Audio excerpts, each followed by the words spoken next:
Muhammad JMA untuk mengisi kepada beliau kami.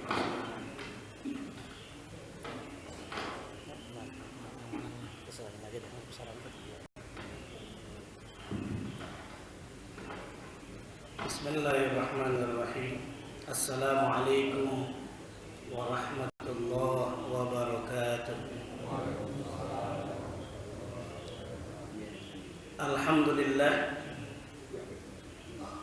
Alhamdulillahilladzi amarna bi-islahi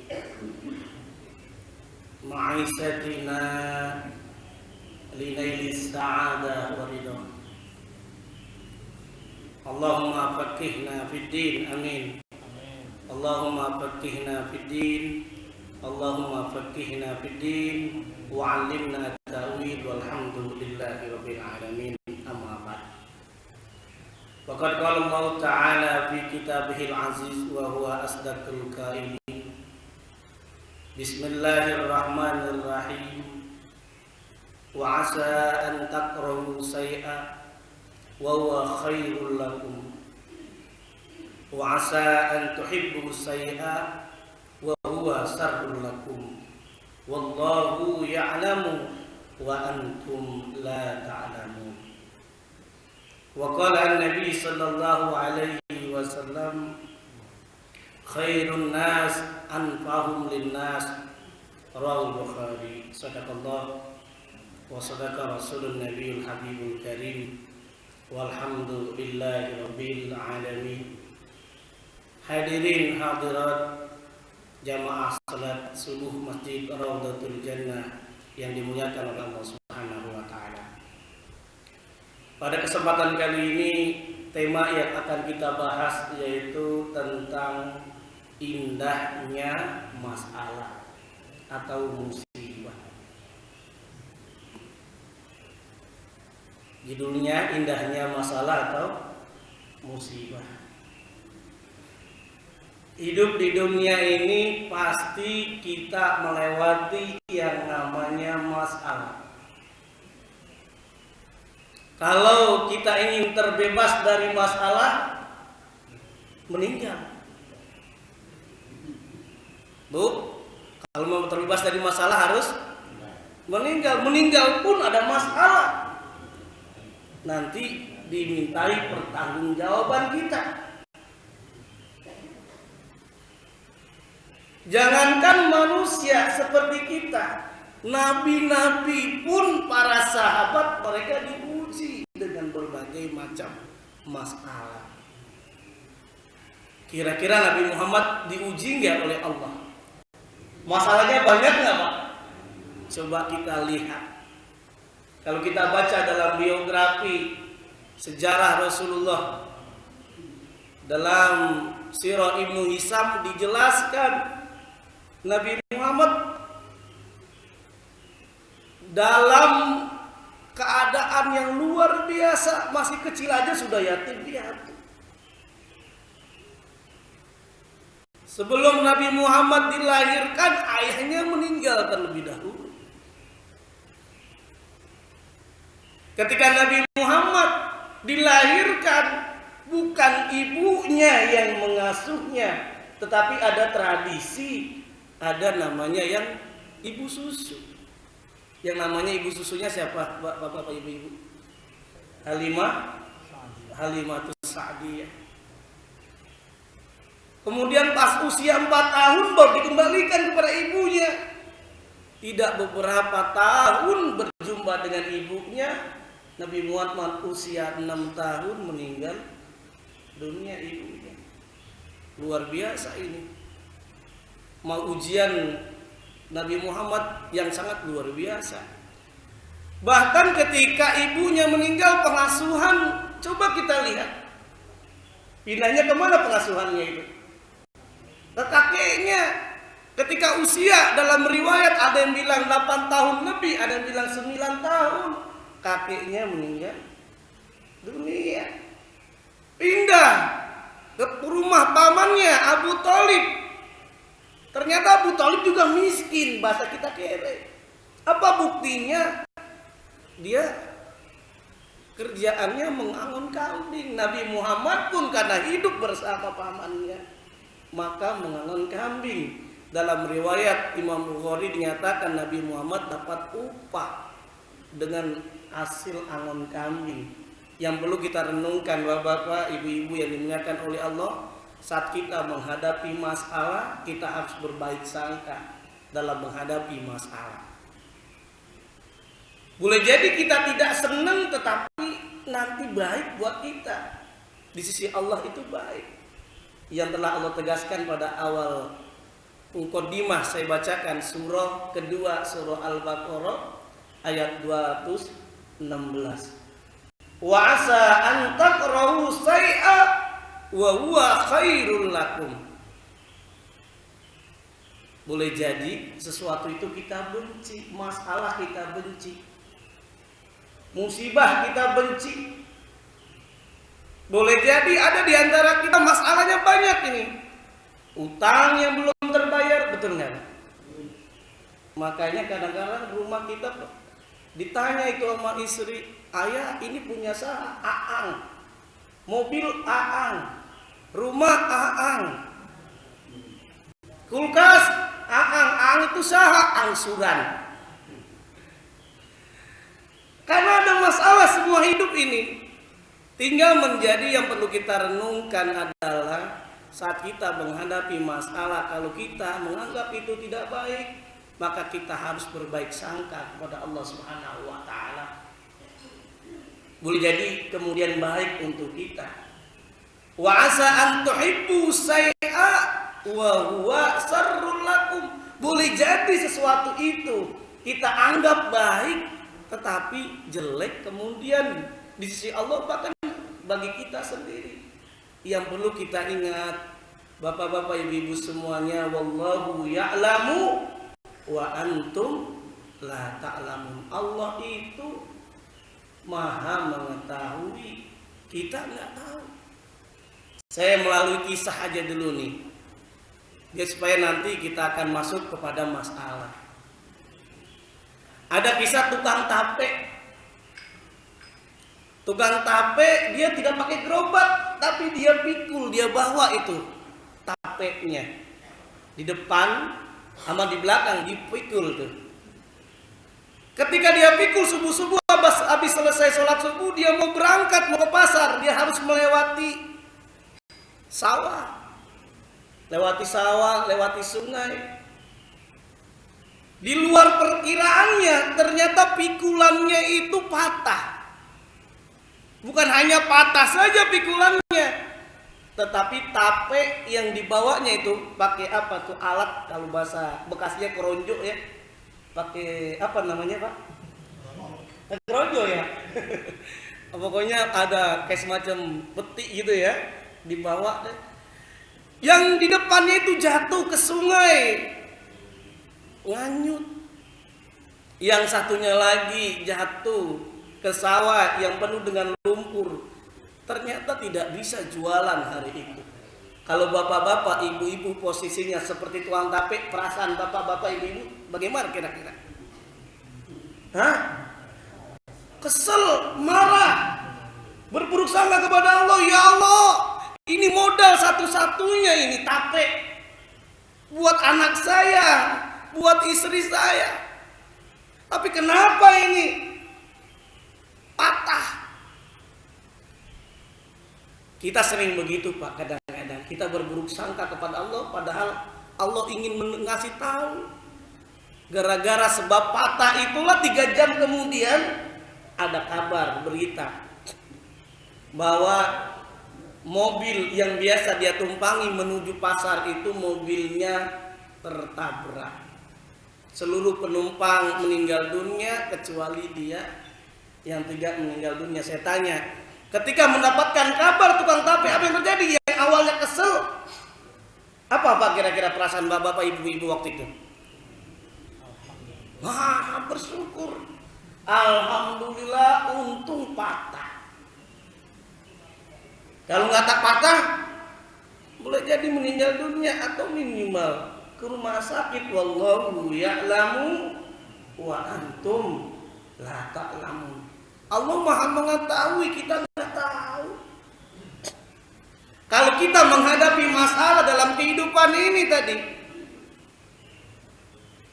rencana kita tidak sesuai yang diharapkan, apalagi banyak bencana alam, banjir, musibah, gunung meletus, erupsi di mana-mana, Gunung Sinabung belum selesai, Gunung Kelut, Gunung Merapi beraksi, banjir di Jakarta.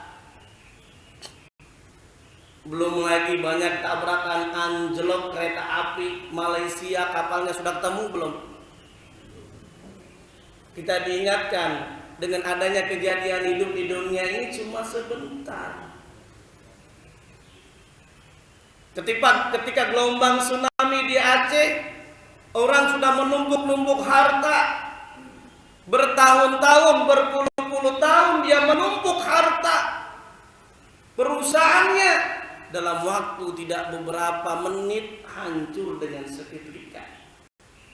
Kita diingatkan dalam peristiwa ini bagi yang masih hidup agar senantiasa beriman kepada Allah Subhanahu wa ta'ala. Hidup di dunia cuma sebentar, mumpung masih kita diberikan usia panjang, kita perbanyak bersedekah.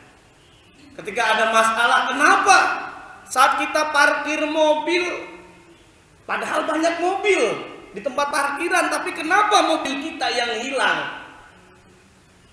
Hendaknya kita jangan menyalahin maling itu, mengerjakan dia begitu gitu kan. Tapi yang bergetar renung, kenapa kok mobil kita yang hilang, yang lain nggak hilang?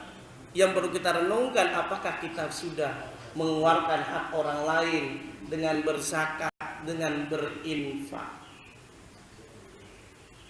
Dengan adanya masalah, orang umumnya lebih cenderung kreatif. Kita dengan adanya masalah, maka akan lebih cenderung kreatif. Bahkan dalam hadis kursi, Allah Subhanahu wa ta'ala telah menegaskan, an Anas bin Malik radhiyallahu an qala sami'tu Rasulullah sallallahu alaihi wasallam yaqulu Allah ta'ala qala idza ibtalaitu 'abdi bihabibataihi fasabara awwatuhu minhuma al-jannah. Dalam hadis kursi itu, dalam hadis yang diriwayatkan oleh Imam Bukhari, Rasulullah telah menegaskan bahwa Allah Subhanahu wa ta'ala telah berfirman, idza ibtalaitu 'abdi, apabila saya menguji hamba saya dengan apa saja, musibah, masalah kehidupan di dunia ini, dalam rumah tangganya ada yang suaminya bawel banget, cerewet banget, galak banget, ada. Ada juga sebaliknya, ibunya, istrinya cerewet, susah diatur oleh suaminya, anaknya nggak pernah salaman, nggak pernah terjadi komunikasi dalam keluarganya. Yang perlu kita renungkan, bapak-bapak, ibu-ibu semuanya, boleh jadi itu ujian bagi kita semuanya, ingin naik kelas kita semuanya. Kenapa Allah menguji? Boleh jadi ada yang istrinya meninggal, ada yang suaminya meninggal, anak yang meninggal. Kita diuji oleh Allah, apakah kita bersabar? Kalau kita bersabar, fasobaro, kemudian kita bersabar, awwatuhu minhuma al-jannah, indahnya kalau kita mendapatkan masalah, udah dijamin oleh Allah mendapatkan surganya Allah Subhanahu wa ta'ala. Sekedar ilustrasi, masalah, kalau kita mendapatkan masalah itu seperti segenggam garam, Pak. Uyah, kalau bahasa Jermannya uyah ya. Uyah itu apa? Garam ya. Segenggam garam itu masalah, tidak lebih. Tinggal kita menyikapi masalah itu, apakah dengan lapang dada atau dengan sempit, bahkan kita berburuk sangka kepada Allah. Ilustrasinya segenggam garam itu ditaruh, Pak. Segenggam garam, kalau kita menghadapi masalah itu dengan sempit, tidak lapang dada, maka garam yang kita pegang itu kita taruh di dalam gelas, kemudian kita campur dengan air, kita aduk dan kita minum. Apa rasanya tuh air kira-kira hadirin? Hah? Manis. Rasa asin, memekik. Terasa benar luar biasa. Inilah simbol kalau kita menghadapi masalah tidak dengan lapang dada, tapi sempit kita menghadapinya. Akhirnya ketika Allah memberikan masalah, kita bukan mendekati Allah, kita berburuk sangka kepada Allah. Hati kita karena sempit terasa berat dengan ujian, masalah, musibah dari Allah. Berbeda kalau kita menghadapinya dengan lapang dada, maka garam yang kita genggam bukan ditaruh di gelas. Kita taruh di mana? Kita taruh, kita letakkan, kita lempar ke danau. Kemudian air danau kita aduk, kemudian air danau yang jernih itu kita minum. Saya tanya, kira-kira airnya asin atau tidak, Pak? Hah? Ustaz, asin nggak? Tidak asin. Apa simbolnya? Simbolnya kalau kita menghadapi masalah dengan lapang dada, walaupun berat rasanya, tapi tidak terasa ujian dari Allah Subhanahu wa ta'ala. Masalah ujian dari Allah ibarat pukulan. Kalau bapak-bapak sampai detik ini sayang terhadap istrinya, istrinya sayang terhadap suaminya, istri memukul dengan kasih sayang, saya tanya, bapak marah nggak kira-kira? Tidak marah, justru dibalas dengan cinta, sayang yang sangat luar biasa. Demikian halnya kalau kita mendapatkan pukulan dari yang kita cintai, yaitu Allah Subhanahu wa ta'ala, kita diberikan ujian, masalah, musibah. Hendaknya seperti sang pecinta itu, suami istri yang sayang terhadap pasangannya. Ketika dipukul oleh Allah dengan ujian, musibah, kita ditegur, justru bukan kita marah kepada Allah, kita semakin sayang, kita semakin bertakwa, beriman kepada Allah Subhanahu wa ta'ala. Ini yang perlu kita ingat. Hadirin yang dimuliakan oleh Allah Subhanahu wa ta'ala, Allah telah menegaskan kalau ada masalah pasti ada kemudahan, ada solusinya. Dalam surah Al-Insyirah Allah telah tegaskan ayat 6 dan ayat 7 itu diulang-ulang kan? Apa Ustaz? Fa inna ma'al usri yusra. Sungguhnya setelah kesulitan adanya kemudahan. Adanya masalah pasti ada solusinya. Solusinya ada masalah, pasti ada solusinya. Allah berikan kemudahan. Coba kita renungkan, bapak-bapak, ibu-ibu semuanya, masalah itu seperti gembok. Kalau tadi saya ilustrasikan garam, ya kan? Ilustrasikan dengan pukulan. Satu lagi ini masalah itu ibarat gembok. Kalau kita beli gembok, kira-kira ada kuncinya nggak kira-kira ini, Ustaz Asril? Pasti ada. Tidak mungkin kalau kita beli gembok nggak ada kuncinya. Nggak mungkin kalau Allah berikan masalah, ujian, cobaan kepada kita, kalau tidak Allah berikan solusinya. Wa may yattaqillaha yaj'al lahu makhraja wa yarzuqhu min haitsu la yahtasib. Itu dalam surah At-Tolak ayat 2 sampai ayat 3. Barang siapa solusinya cuma bertakwa, beriman kepada Allah. Wa may yattaqillaha yaj'al lahu makhraja. Allah akan berikan kita jalan keluarnya. Wa yarzuqhu min haitsu la yahtasib, dan Allah akan berikan rezeki kita yang tidak dikira-kirakan. Pada ayat ketiganya Allah telah tegaskan, wa may yatawakkal 'alallah fa huwa hasbuh. Barang siapa yang bertawakal kepada Allah, maka Allah akan cukupi. Abu Bakar As-Siddiq, salah seorang sahabat Rasulullah, pernah menghadapi masalah, ingin menghukum terpidana, ingin memvonis. Ketika ingin memvonis, rupanya Khalifah Abu Bakar diludahi sama orang yang terpidana itu. Akhirnya Khalifah Abu Bakar itu nggak jadi, Pak, memutuskan hukum perkara. Dia bilang, mohon maaf, saya tidak bisa memutuskan karena saya sedang marah, sidang ditunda. Apa maksudnya? Ketika ada masalah, kalau kita marah, janganlah mengambil keputusan. Karena kalau marah mengambil keputusan berapa banyak yang keputusannya itu salah. Karena dengan bukan tulus tetapi dengan emosi. Bapak-bapak, hadirin hadirat yang dimuliakan oleh Allah Subhanahu wa taala, oleh karenanya mumpung Allah berikan musibah, tak lain dalam hadis yang diriwayatkan oleh Imam Bukhari, kenapa manusia diuji oleh Allah dengan berbagai macam cobaan, dengan kesedihan, berbagai macam yang lain-lainnya, kecuali Allah hapuskan dosa-dosa kita. Itu indahnya adanya masalah. Illa kafarallahu khotoyahu, kecuali dosa-dosa orang Islam yang mendapatkan masalah Allah hapuskan. Barangkali ini sekedar pengantar untuk diskusi kita tentang indahnya masalah kalau kita sikapi dengan lapang dada.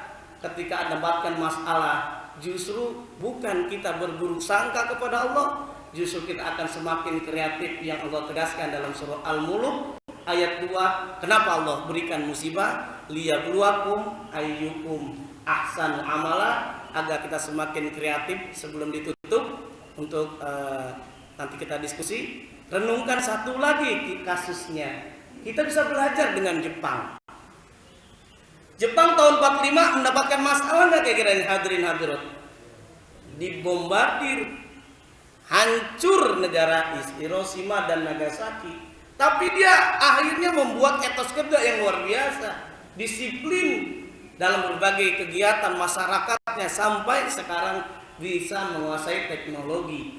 Jakarta banyak masalah nggak kira-kira Pak? Justru dengan banyak masalah timbul kreativitas ide-idenya. Apa diantara masalahnya? Banjir. Justru semakin kreatif, dibikinlah BKT, gorong-gorong dan lain sebagainya. Macet, semakin kreatif kita dengan adanya masalah. Bikin busway, 3-in-1, MRT dan lain sebagainya. Wallahu a'lam, nanti akan kita lanjutkan dalam diskusi. Assalamualaikum warahmatullahi wabarakatuh. Assalamualaikum Bapak Ibu hadirin hadirat yang dimuliakan Allah Subhanahu wa taala. Demikianlah paparan yang telah disampaikan oleh Bapak Ustaz Muhammad Zain, di mana tema kita pada kesempatan hari ini yaitu indahnya masalah, indahnya musibah. Luar biasa, masalah bisa menjadi indah, musibah bisa terasa indah. Bagaimana kita menyikapi masalah tersebut sehingga terasa indah. Baik Bapak Ibu sekalian yang dimuliakan Allah Subhanahu wa taala, saya yakin setiap kita pasti punya pertanyaan, karena mungkin setiap orang pasti punya permasalahan. Dan dalam kesempatan yang berbahagia ini, jika ada yang ingin bertanya, menyampaikan pendapat atau pernyataan, dipersilakan. Ya, kepada Bapak Haji Yudhoyono dipersilakan. Itu kapan? Ada.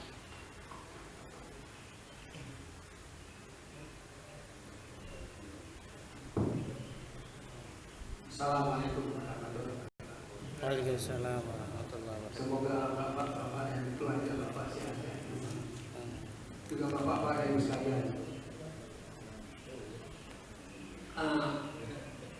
Apa yang bapak sampaikan sangat menarik sekali. Sangat menarik sekali. Terutama mengenai masalah tadi. Masalah itu bisa terjadi pada waktu orang itu dewasa, kemudian mulai tua dan sakit. Dan dewasa misalnya sekolahnya tidak maju, dewasa misalnya dia tidak dapat pekerjaan, ya. Kalau sudah tua dia tidak bisa jalan, tidak ada uang untuk rumah sakit. Ya. Jadi orang itu, manusia itu mempunyai masalah pada waktu-waktu mereka itu berumur, dewasa, tua dan sakit. Untuk itu kita harus mendekatkan pada Tuhan. Bagaimana misalnya? Kemudian kita masuk pada akar masalah. Pertama, Bagaimana agar tidak ada masalah?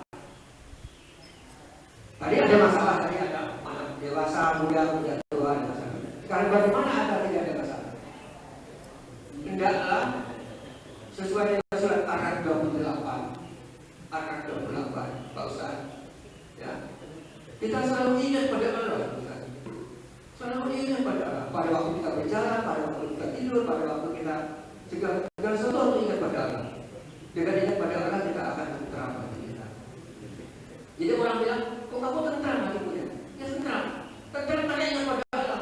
Tentram bukan karena punya mobil minggat. Tentram karena bukan rumahnya banyak. Tentram karena ingat pada Allah. Arah benar. Sesudah kita ingat pada Allah, pada Allah, kita minta perlindungan. Sudah kita ingat pada Allah, kita minta perlindungan. Apa-apa yang kita punyai dan sebagainya minta perlindungan. Yaitu An-An'am ya, 162. Supaya hidupku, sholatku, matiku dan sebagainya adalah Allah yang ngatur. Matiku itu supaya kalau sudah tua umur 80, 79, 75 sekarang, kepingin mati aku, kepingin mati di Bekasi belum tentu, kepingin mati di Medan belum tentu. Itu Allah yang ngatur. Tapi manusia kepingin aku matiku yang benar yang enak. Di zaman pahlawan itu kok enak zaman pahlawan, padahal dia bukan pahlawan. Matiku sudah susah. Akhirnya apa yang perlu kita lakukan? Apa yang perlu kita lakukan? Satu, kita harus bersedekah Pak, waktu masih muda Pak. Bersedekah, memberikan zakat, infak. Selama ini dompetnya masih penuh, dompetnya masih penuh harus ada disiapkan. Sedekah kalau kita ketemu di orang di simpati di jalanan, orang itu di dalam kita kasih. Jangan jadi pakai bos saja. Kemudian sesudah kita berbuat baik, kemudian setelah kita hidup, jangan sombong. Kalau kita sudah punya pangkat tinggi, pangkatnya jenderal, misalnya kita sudah oleh sama teman-temannya yang lama. Kemudian akhirnya yang perlu kita sebagai manusia harus sabar Pak, harus sabar. Ya, Al-Baqarah 153. Sabar Pak, sabar dan sholat terus kalau di hari sabar terus. Demikian Pak keterangan kami. Wassalamualaikum warahmatullahi wabarakatuh. Waalaikumsalam. Oke, berikutnya ada lagi? Ada pertanyaan berikutnya atau ada pernyataan? Pak Wid, pernyataan Pak Wid ya? Ya, Pak ini, Pak Hashim, Pak Santoso. Ya.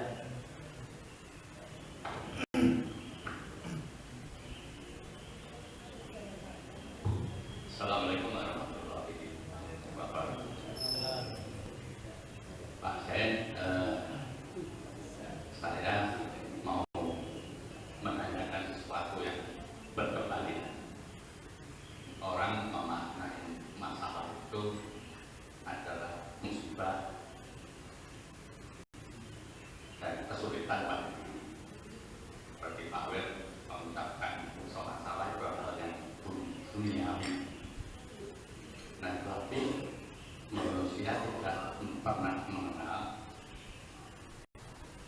mengenai masalah itu yang dari kebahagiaan. Itu yang mesti harus kita pahami, karena para aulia kita ini baik dalam hadis, Al-Quran dan sejarah ada contoh-contoh orang bukan dapat masalah tapi mencari masalah. Karena Ibrahim selalu mencari masalah tapi yang menyelesaikan Allah Subhanahu wa Ta'ala. Kedua, Abdul Qadir Jailani dan lain-lain sebagainya. Nah, itu apa maknanya Pak dalam masalah yang dimaknai sebagai musibah dan masalah karena kebahagiaan? Karena Allah juga menyebutkan di dalam surat An-Nisa 79 itu bahwa kebahagiaan itu kenikmatan dari Allah dan keburukan adalah ulah manusia sendiri. Terima kasih. Assalamualaikum warahmatullahi wabarakatuh. Oke, baik. Bapak Ibu semuanya, ini tambahan materi dari Ustadz Wiryono nih ya. Nanti saya akan coba ulas. Yang jelas, Bapak-bapak kalau pernah belajar baca buku manajemen, itu ada kajian namanya problem solving. Dalam kantor juga sama, namanya problem solving, termasuk dalam pengambilan keputusan, decision making. Saya kebetulan ngajar mata kuliah PSDM, problem solving dan decision making, pengambilan keputusan.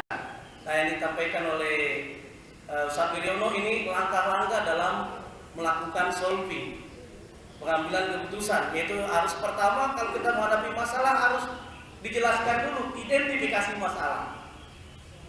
Setelah identifikasi masalah baru cari akar masalah. Nanti baru solusinya. Nah, ini bicara tentang langkah-langkah pengambilan keputusan. Nah, kemudian kalau dibilang masalah itu timbul ketika dewasa dan tua, ini bagus, tapi saya kurang setuju ini, kurang pas. Karena masih kecil aja ada masalah. Bayi mau berjalan itu dia harus melewati masalah dulu itu, jatuh, bangun, jatuh. Lewati masalah nggak kira-kira Pak Bidon? Iya kan? Bayi giginya baru mau tumbuh. Apa yang terjadi masalahnya?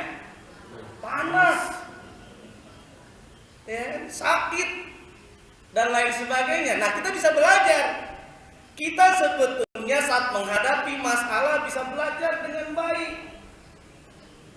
Bayi saja dia mau belajar berdiri, mau belajar berjalan, dia berulang-ulang kali, bahkan beratus-ratus kali dia belajar, kemudian bisa lancar seperti bapak-bapak. Sekarang bisa jalan, bisa lari. Itu tidak ada mental yang gagal, tidak ada mental tidak semangat. Ada nggak bayi ketika dia latihan usia 1 tahun, ya saya baru berdiri biasanya, biasa Wiryono ya, biasa 1 tahun baru berdiri jatuh, jalan jatuh, terus dia takut lagi berjalan. Kira-kira bisa jalan nggak sampai detik ini kira-kira? Nggak akan terjadi.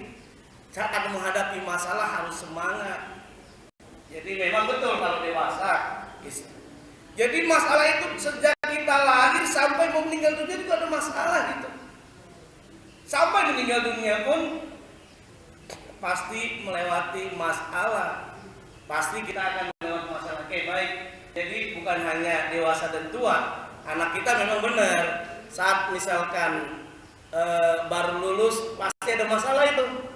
Masalahnya apa? Melamar pekerjaan, tidak diterima. Tapi harus dia berpikiran positif. 100 kiriman buat melamar pekerjaan tidak diterima, sehingga dia harus berpikir berbalik lagi.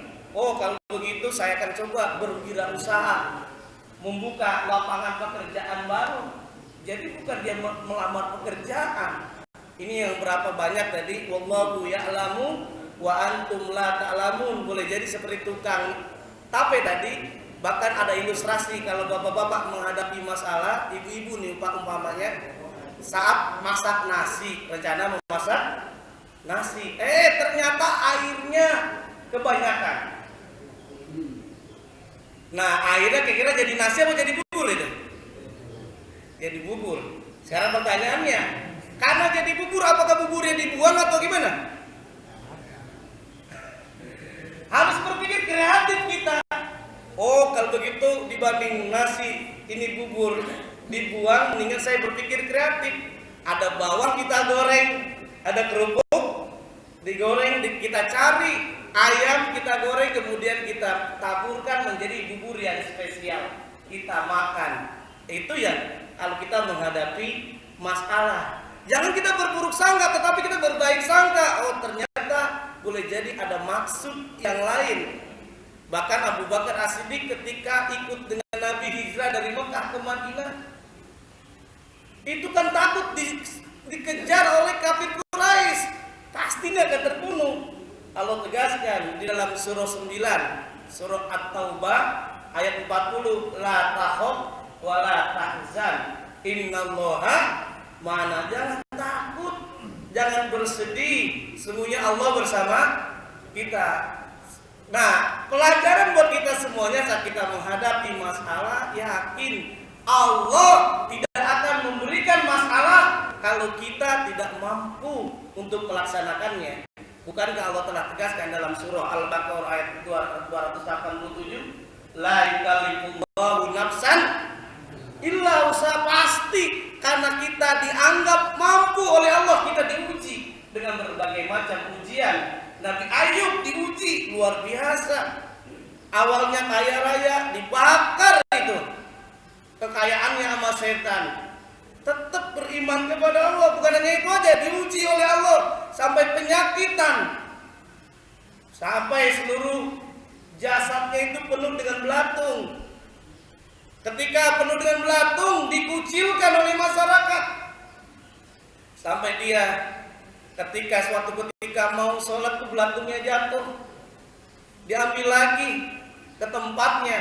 Ya Allah, tidak apa-apa, seluruh badan saya ini dibelatungi, asal hati saya yang jangan dibelatungi. Dan ini dikabulkan karena sabar. Betul tadi yang kata Ustaz Fidi itu tadi, harus kita sabar solusinya ini. Karena dalam Al-Quran dinyatakan surah 47, surah Muhammad ayat 31, kenapa Allah menguji kita? Tak lain biar supaya kita bersabar. Walanabluwannakum hatta na'lamal mujahidina minkum wasabirin. Kenapa Allah menguji kita semuanya? Agar Allah ingin tahu kita apakah betul-betul bersungguh, wasabirin, dan bersabar. Solusinya memang benar. Sabar itu identik dengan sholat. Wasta'inu bisabri washolat, latihan yang ada. Kok dia rajin sholat, dia haji, tapi tidak sabar. Dia hajinya udah sampai 2 kali, kayak Bang apa itu? Haji Muhyiddin. Tapi dia nggak sabar, bahkan dia korupsi. Yang perlu diingat, apakah sholatnya sudah benar? Karena janji Allah itu pasti. Inna sholata tanha anil fahsai wal munkar. Nanti bisa kita bandingkan dengan surah Al-Mu'minun. Syaratnya banyak agar sholatnya bisa mencegah perbuatan keji dan mungkar, yaitu kita apakah sholat kita sudah khusyuk. Qad aflahal mu'minun alladzina hum fi sholatihim khashi'un ila akhiri. Yang kata kuncinya boleh jadi karena sholat kita belum khusyuk, kita belum yakin kepada Allah saat kita beribadah. Bukan hanya ibadah saja, karena kalau kita yakin sholatnya khusyuk, kita akan enggan mengambil hak orang lain dengan korupsi. Saat kita menjadi pejabat, maka apa yang terjadi? Kita akan berbaik, melakukan perbuatan yang terbaik untuk masyarakat dan lain sebagainya. Nah, resepnya tadi memang benar dalam surah Ar-Ra'd, resepnya tenang. Saat menghadapi masalah, karena di Indonesia ini banyak kereta yang anjlok, saya kasih contoh saja nih. Orang yang beriman kepada Allah itu ibarat kalau kita naik kereta, ibarat orang yang duduk.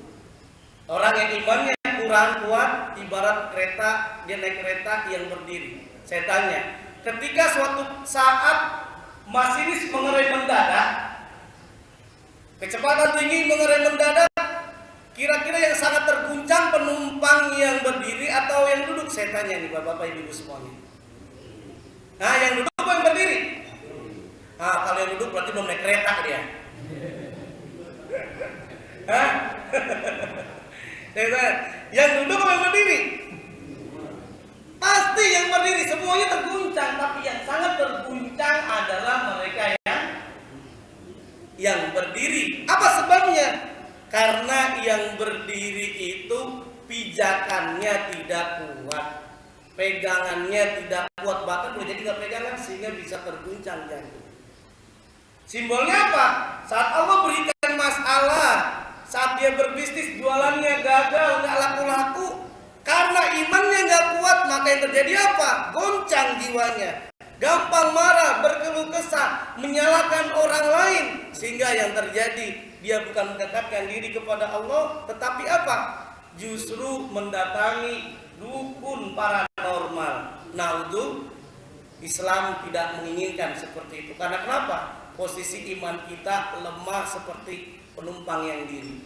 Tapi kalau kita dapat mendapatkan masalah musibah dari Allah, iman kita kokoh, iman kita kuat, maka dalam surah Arab memang tenang dia. Alladzina amanu wa tatma'innu qulubuhum bi dzikrillah, ala bi dzikrillah tatma'innul qulub.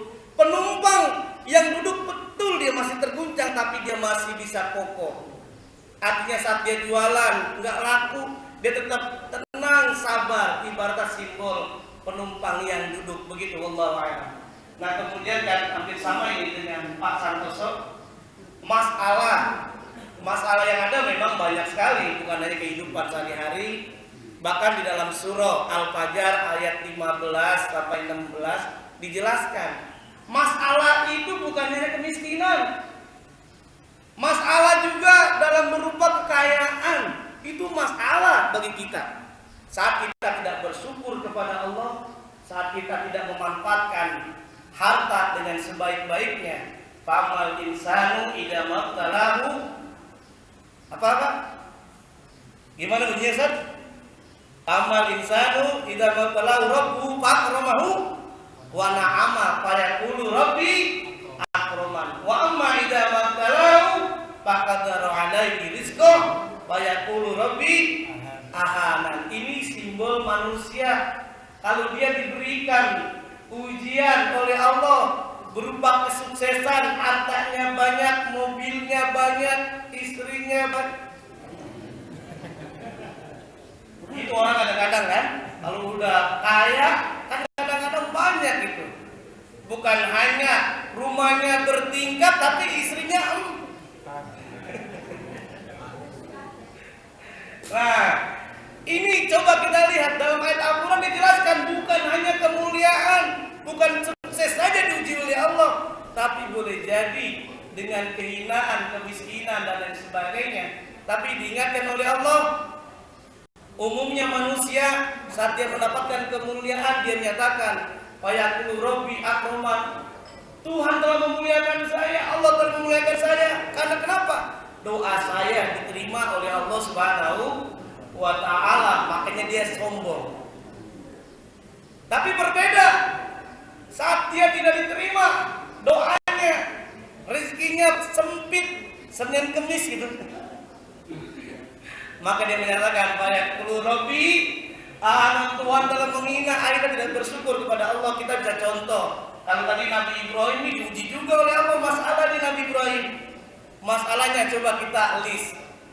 Apa diantara ujian masalah yang diterima oleh Nabi Ibrahim alaihissalam dalam usia yang sudah sepuh 1 abad kurang? Dalam riwayat 84 tahun, ada yang katakan 87 tahun belum punya anak. Masalah nggak kira-kira Pak? Masalah, tapi Nabi Ibrahim tetap dia bersabar berdoa kepada Allah. Rabbi habli minas sholihin, ya Allah, berikanlah saya keturunan yang baik. Kemudian ketika menikah dengan Siti Hajar, lahirlah anak yang namanya Nabi Ismail alaihissalam. Ketika lahir itu ada masalah lagi nih. Allah memberikan wahyu melalui mimpi kan. Yang ini yang dibahas kalau mau Idul Adha. Jadi kita perlu tidak bahas, tapi yang kata kuncinya bagaimana Nabi Ibrahim menyikapi masalah yang Allah berikan ujian beraneka ragam. Nah kemudian kita bisa belajar dengan Nabi Sulaiman alaihissalam. Ternyata Nabi Sulaiman alaihissalam saat mendapatkan kekayaan, Nabi Sulaiman bersyukur. Itu adalah masalah yang Allah tegaskan dalam surah An-Naml ayat 40. Nabi Sulaiman menyatakan saat beliau mendapatkan harta, jabatan, kenikmatan dunia, Nabi Sulaiman menyatakan, "Hadza min fadli Rabbi." Ini semuanya kenikmatan yang kita dapatkan itu karunia Allah Subhanahu wa ta'ala. Nih ada kata-kata kunci yang sering dalam Al-Quran itu kalau kita bicara musibah, ada kata-kata musibah, liyabluwani gitu ya. Liyabluwani, Allah ingin menguji saya, askuru am akfur, apakah saya bersyukur atau tidak, atau mengkufuri atas nikmat Allah. Wa man syakara fa innama yashkuru li nafsi, barang siapa bersyukur, kata Nabi Sulaiman yang Allah abadikan dalam Al-Quran, bukan untuk orang lain, tapi buat siapa Pak? Buat diri sendiri. Kalau kufur juga buat diri kita sendiri. Inna Rabbi Ghaniyyun Karim. Ini kata kuncinya semuanya kita harus menghadapi. Silakan kalau ada komentar dari Pak Santoso.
Baik, Pak Santoso ya. Ini Ustaz udah jam 6 kurang 10 nih, jam 5.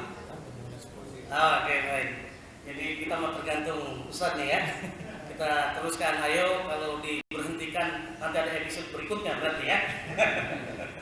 Baik, Bapak-bapak, Ibu semuanya, masalah itu menurut Pak Santoso adalah kalian ucapkan. Ini betul, tapi yang kata kuncinya sebetulnya masalah baik diucapkan maupun tidak diucapkan itu adalah masalah.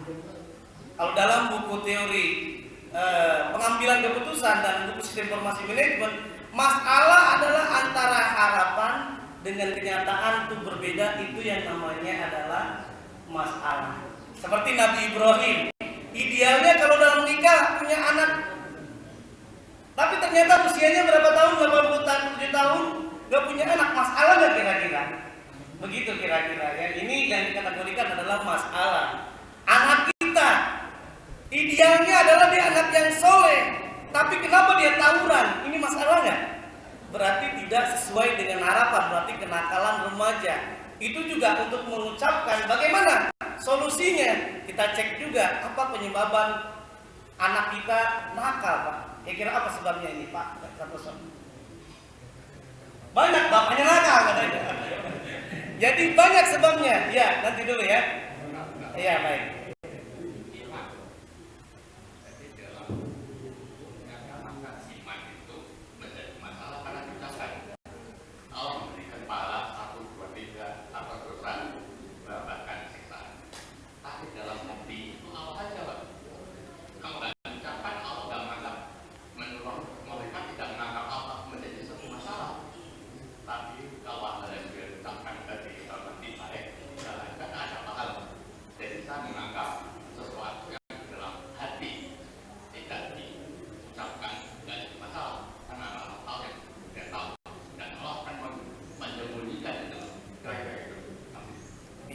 Ini jawaban Pak Lukas bisa cek di dalam surah Al-Baqarah ayat 155 sampai ayat 157. Ini bicara tentang masalah. Masalah itu dalam bahasa Arab adalah musibah, bahkan masalah itu bahasa Arab juga, yang berasal dari soal, ada pertanyaan antara harapan dan kenyataan itu berbeda. Nah, dijelaskan di dalam surah Al-Baqarah ayat 155 ayat 157, ternyata manusia itu diuji oleh Allah dengan musibah masalah.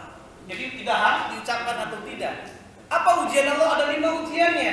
Nanti bisa dicek. Wala nabluwannakum bisyai'in minal khawf. Jadi manusia itu ada ujiannya itu. Masalah takut. Takut apa? Takut mati. Takut apa? Bencana alam. Takut apa? Kena erupsi. Takut apa? Ketabrakan. Takut apa? Mobil baru Alphard hilang. Dan lain sebagainya. Itu yang dikategorikan dalam masalah. Ini bukan hanya menimpa umat Islam, tetapi dikategorikan semuanya.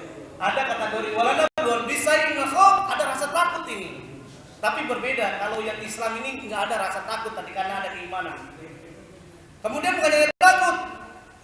Apa walana belum bisa kopi walju itu lapar. Lapar bagaimana? Bagaimana kalau yang terjadi paceklik, tsunami dan lain sebagainya, manusia pasti lapar.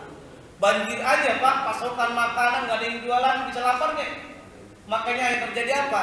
Ada manfaatnya. Adanya musibah, kita yang tidak terkena musibah bantu saudara kita yang kategorikan dalam surah Al-Mulk itu ayyukum ahsanu amala, agar kita saling membantu. Nah ini wanaksi minal amwal, dan berapa banyak karena musibah bencana alam hartanya hilang, karena banjir, gelombang tsunami dan lain sebagainya. Amwal bukan hanya harta, tetapi jiwa banyak yang meninggal dunia Pak.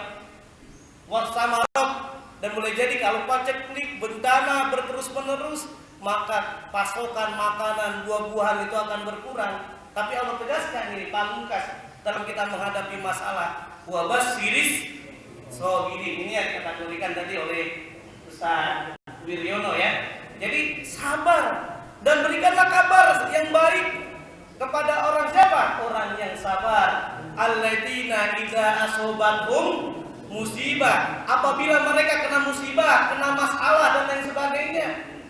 Kalau anak sekarang tuh apa? Masalah bagi lu gitu ya. Nah, musola jadinya itu ya.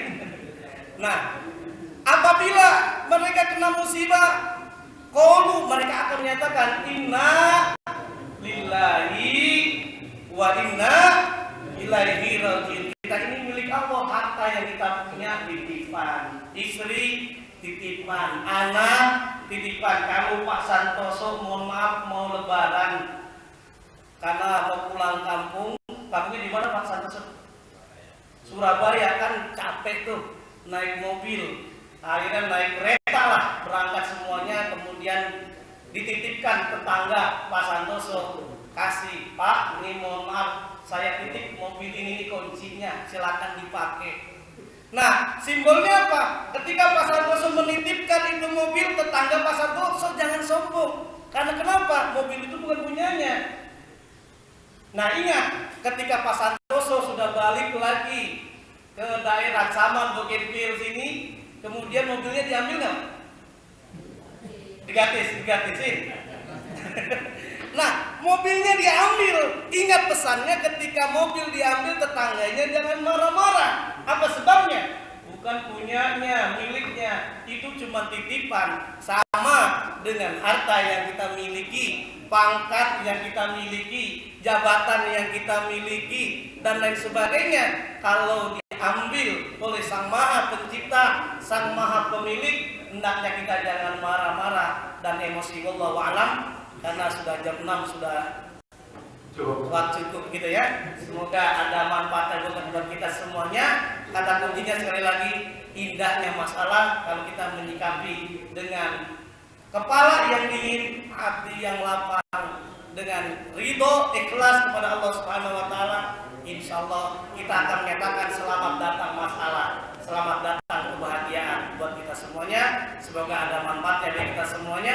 Kita tutup dengan doa penutup majelis. Subhanakallahumma wa bihamdika asyhadu an la ilaha illa anta astaghfiruka wa atubu ilaik. Wassalamualaikum warahmatullahi wabarakatuh.